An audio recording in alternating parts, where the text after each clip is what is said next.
पिताजी के बाद में मुझे राजनीति में रस है। हमारे घर की कोई भी महिला चुनाव नहीं लड़ती या राजनीति नहीं करती, लेकिन जब ये वार्ड महिला एससी हुआ तो अम्बेडकराइट मूवमेंट के कई लीडर्स ने, विशेषता जो मेरे पिताजी के साथ जिन्होंने जीवन भर संघर्ष किया, उन सब ने मिलकर ये तय किया कि इस बार आपको किसी भी तरीके से चुनाव अगर लड़ना है तो 147 वार्ड से ही लड़ना है और आपको मम्मी को ही इलेक्शन में लड़ाना है। ऐसा उन्होंने तय किया है। ये तय हम अपने परिवार से नहीं करते। हमारा परिवार जो है वो भोसले साहब के सारे कार्यकर्ता है और वो जो डिसीजन लेते हैं हम उनके साथ में रहने का काम करते हैं। नमस्कार, आप सभी दर्शकों का CNU चैनल में स्वागत है। इस वक्त मौजूद है मुंबई के अणुशक्ति नगर विधानसभा के अंतर्गत वार्ड क्रमांक 147 में, और हमारे साथ एक ऐसे होनहार नेता मौजूद है, उनसे चर्चा करेंगे और आपको रूबरू कराएंगे। लेकिन मैं सबसे पहले आपको बता दूं कि वार्ड क्रमांक 147 जो है SC महिला हो चुका है, यानी SC समाज की कोई भी महिला यहां पर उम्मीदवारी ले सकती है या चुनाव लड़ सकते हैं। अब ये पूरे मसले पर एडवोकेट नीलेश भोसले जी से बात करने का मतलब और मकसद यही है कि पूर्व जो नगर सेवक प्रकाश भोसले जी थे, उन्होंने एक वीड़ा उठाया था। सबसे पहले मैं तस्वीर दिखा दूं कि ये वीड़ा यही है कि 1000 से ज़्यादा लोगों को उनके हक का घर मिल सके, उनके सपनों का घर मिल सके, इसलिए उन्होंने काफ़ी प्रयत्न किया था। और टाटा के माध्यम से ये सारे प्रोजेक्ट पूरी तरह से बनकर तैयार हो गया है और लोग अपने घरों में रहने आ गए। और अंदर जब आप घर के अंदर जाके देखेंगे तो जिस तरह प्राइवेट बिल्डिंग में 1 BHK 305 के एरिया बनाकर बिल्डर देते हैं, ठीक उसी तरह घर के अंदर का पूरा स्ट्रक्चर है और उसी तरह का वातावरण है। लेकिन ये स्ट्रक्चर दिखाने का मतलब और मकसद ये है कि प्रकाश भोसले जी ने जो लोगों से वादा किया था वो पूरा किया।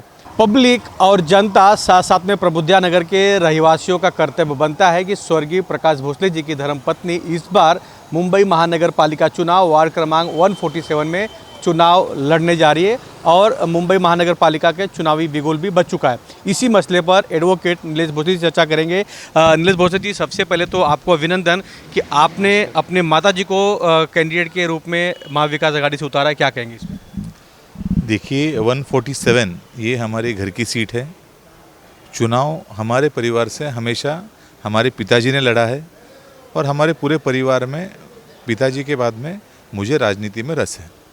हमारे घर की कोई भी महिला चुनाव नहीं लड़ती या राजनीति नहीं करती, लेकिन जब ये वार्ड महिला SC हुआ तो अम्बेडकराइट मूवमेंट के कई लीडर्स ने, विशेषता जो मेरे पिताजी के साथ जिन्होंने जीवन भर संघर्ष किया, उन सब ने मिलकर ये तय किया कि इस बार आपको किसी भी तरीके से चुनाव अगर लड़ना है तो 147 वार्ड से ही लड़ना है और आपको मम्मी को ही इलेक्शन में लड़ाना है। ऐसा उन्होंने तय किया है। ये तय हम अपने परिवार से नहीं करते। हमारा परिवार जो है वो भोसले साहब के सारे कार्यकर्ता है और वो जो डिसीजन लेते हैं हम उनके साथ में रहने का काम करते हैं। लेकिन चुनावी बिगुल बच चुका है और कार्यकर्ताओं में एक उत्साह भी है कि आपके माताजी को मौका मिल रहा है। लोग भी चाहते हैं कि आपके माताजी को मौका मिले, चुनाव लड़े। लेकिन जिस तरह प्रबुद्ध नगर का विकास हुआ है, इस तरह क्या पूरे वार्ड क्रमांक 147 में विकास देखने को मिलेगा? कई ऐसे काम है जहाँ पर करना बहुत ज़रूरी है। क्या कहेंगे? निश्चित रूप से झुग्गी झोपड़ियों का ये इलाका है। यदि आप देखेंगे तो ये विभाग विशेषतः 3 सेग्रीगेशंस में डिवाइड है।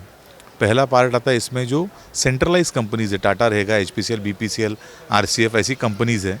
दूसरा भाग है जो महाड़ा कॉलोनी का भाग है। पूरे मुंबई में जहाँ पे भी डेवलपमेंट होता है वो सारे लोगों को लाके कहीं ना कहीं यहाँ पे डंप कराने का काम होता है। यहाँ पे उनको ना नागरिक सुविधाएं मिलती है, ना स्कूल कॉलेजेस जैसे गार्डन्स, हॉस्पिटल जैसी फैसिलिटीज़ मिलती है। एक उनका पार्ट है और तीसरा पार्ट जो है वो जो प्रमुख पार्ट है वो स्लम्स का पार्ट है। निश्चित रूप से यदि पब्लिक हमें संधि देती है तो जिस प्रकार से हम लोगों ने प्रबुद्ध नगर को 100% ट्रांसफॉर्म करने का काम किया, पूरा लोगों का जीवन मान बदलने का जिस प्रकार से काम किया, उसी प्रकार का काम वार्ड नंबर 147 के हर इलाके में हम अपनी तरफ से करने का प्रयास करेंगे। एक सवाल और है कि आप महाविकास आघाड़ी के घटक है, यानी NCP शरद पवार गुट से आप हैं और आपके ऊपर एक मुंबई की बड़ी जवाबदारी है। क्या लगता है कि आपको शरद पवार जी टिकट देंगे या महाविकास आघाड़ी से गठबंधन से चुनाव लड़ेंगे? क्योंकि जिस तरह एकनाथ शिंदे गुट का, BJP का और RPI का, तीनों का रुझान आ चुका है कि हम साथ में चुनाव लड़ेंगे। अजीत पवार को दरकिनार कर दिया गया है, तो इसमें किस तरह की इसे देखते हैं आप? देखिए, ये हम लोग तो महाविकास आघाड़ी के तौर पे ही जा रहे हैं। जितना मुझे अंदाज़ है, उद्धव बाला साहब ठाकरे जी की शिवसेना राष्ट्रवादी कांग्रेस पार्टी शरद चंद्र पवार और मन से ये अलायंस में लड़ने वाली। तो निश्चित रूप से हम लोगों का एक फॉर्मूला फिक्स है, जैसा विधानसभा में था, लोकसभा में था। विनिंग मेरिट जिसके पास है, जो सीट चुन के ला सकता है, उसी कार्यकर्ता को हम सीट देंगे और वही चुन के आएगा। और निश्चित रूप से हमें पूरा विश्वास है कि 147 से आने वाले समय में महाविकास आघाड़ी के तौर पे हम यहाँ पे जीतने की व्यवस्था कर देंगे। अच्छा, एक सवाल और है, क्योंकि यहाँ पर अंजलि नाइक शिवसेना से पहले नगर सेविका थी, अब वो एकनाथ शिंदे गुट में चले गए, मतलब कि शिवसेना यहाँ पर सिटिंग है। अब क्या अजीत पवार, शरद पवार गुट को ये टिकट छोड़ा जाएगा, या हो सकता है कि उद्धव ठाकरे जी आपके ऊपर मेहरबान हो जाए?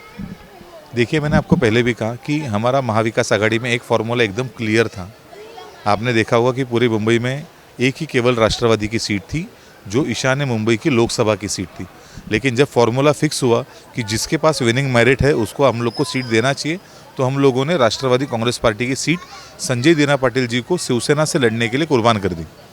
ये कुर्बानी किस लिए थी? क्योंकि हमको किसी भी हालत में बीजेपी को कहीं ना कहीं रोकना था, महाविकास आघाड़ी की सीट्स को जिताना था। उसी प्रकार मुंबई की लड़ाई जब हम लोग लड़ रहे, तो जो उम्मीदवार जीत सकता है उसी को कहीं ना कहीं पे चुन के देने की व्यवस्था महाविकास आघाड़ी के माध्यम से होगी। और हमें पूरा विश्वास है कि 147 से महाविकास आघाड़ी के तौर पे लड़ने के जब काम होगा, तब हम लोग यहाँ से जीत के ही जाने का व्यवस्था देखेंगे। अच्छा, एक सवाल और है कि आपकी माता जी यहाँ पर चुनाव लड़ रही हैं कि जिस तरह आपके पिता मतलब प्रकाश भोसले जी ने जिस तरह लोगों का विकास किया, काम किया, पहले भी नगर सेवक थे, उनकी कमी कितनी खलती है? क्योंकि आज वो होते तो एक पिलर की तरह खड़े होते, और आज एक बड़ा सपोर्ट मिलता, कि आज उनको एक बड़ा खुशी भी मिलता कि प्रबुद्धा नगर का जो सपना उन्होंने देखा था वो पूरा हुआ। इस पर क्या? निश्चित रूप से 23 साल पहले सभी लोगों ने यहाँ पे देखा है, 2002 में जब वो चुनाव जीते थे, एक जल्लोश का माहौल था। उन्होंने उस वक्त जो सपने देखे थे कि झुग्गी झोपड़ी में रहने वाले लगभग 1000 घरों को हम पूरी तरीके से उनका लाइफ ट्रांसफॉर्म करेंगे और उनको पूरा जीवनमान बदलने के लिए एसआरए का इतना बड़ा प्रोजेक्ट किया। आज हर हमारा इंसान टॉयलेट, बाथरूम जैसी छोटी छोटी समस्याओं से परे है, उससे आगे बढ़ गया है। आज हमको 1 BHK के घर मिले, और ये सारा सपना देखने वाला व्यक्तिमत्व जब इस सारी चीज़ों का शिल्पकार प्रकाश भोसले जी हमारे बीच में नहीं है, तो निश्चित रूप से पिता के तौर पे रहे या हमारे लीडर के तौर पे रहे, उनकी कमी खलती है, हमें भी खलती है, हमारे कार्यकर्ता को भी खलती है, और अम्बेडकरी विचारों के सारे लोगों को भी उनकी कमी निश्चित रूप से खलती है। जी हाँ, मैं आपको बता दूं कि प्रकाश भोसले एक ऐसे व्यक्ति थे कि हर व्यक्ति के साथ उनका एक 1-to-1 मिलना जुलना था। हर किसी के सुख दुख में खड़ा होना और लोगों के समस्या को समझने के बाद उसके ऊपर काम करना और उनको समस्या को छुटकारा दिलाना। ठीक उन्हीं के राह कदम पर नीलेश भोसले जी भी चल रहे हैं, और नीलेश भोसले जी की जो माता जी हैं वो चुनाव लड़ेंगी, और कार्यकर्ताओं में एक खुशी का लहर है। कब तक प्रचार शुरू हो जाएगा, या कब तक ये घोषणा हो जाएगा कि आपकी माता जी को टिकट यहाँ से मिल गया है और प्रचार शुरू हो जाएगा? देखिए, ये तो अलायंस का मामला है। अभी अलायंस की आज शायद हमारी प्राथमिक चर्चा आज से जयंत पटेल साहब के नेतृत्व में पूरे मुंबई राष्ट्रवादी कांग्रेस पार्टी शिवसेना के साथ में शुरुआत कर रही है, और जहाँ तक मुझे अंदाज़ है संडे तक ये सारी चर्चाएं खत्म हो जानी चाहिए, आने वाले 2 या 3 दिन में। और निश्चित रूप से जब हम लोग इस 147 वार्ड को हम लोग लड़ने की या चुनाव के सामने जाने की कोशिश करेंगे, तो उस वक्त हमारी विजन एकदम क्लियर होने वाली है कि आने वाले समय में जितने भी 147 की समस्या है, इसमें से प्रमुख समस्या जो है, मैटरनिटी हॉस्पिटल यहाँ पे एक भी नहीं है, यहाँ पे डिग्री कॉलेज एक भी नहीं है। मराठी के नाम पे पूरे राज्य में हर किसी को राजनीति करनी है, लेकिन हमारे यहाँ पे 7 किलोमीटर तक बच्चा जाता है और BMC के 10वीं तक की स्कूल एक भी नहीं है मराठी मीडियम की। तो ऐसी छोटी छोटी जो समस्या है, रास्ते अभी तक यहाँ पे क्लियर नहीं है। कई SRA के प्रकल्प ऐसे हैं जो SRA के प्रकल्प 10-10, 15-15 सालों से रखड़े हुए हैं, वहाँ पे अभी तक झुग्गी झोपड़ी के डेवलपर फिक्स नहीं हुए हैं। जो डेवलपर है वो भाग गए हैं। आने वाले अगर समय में ज़िंदगी ऐसी बर्बाद नहीं करनी है लोगों को, तो निश्चित रूप से उनके लिए कॉन्क्रीट लीडरशिप के तौर पे हम लोगों को, सभी लोगों को साथ में खड़ा होना पड़ेगा।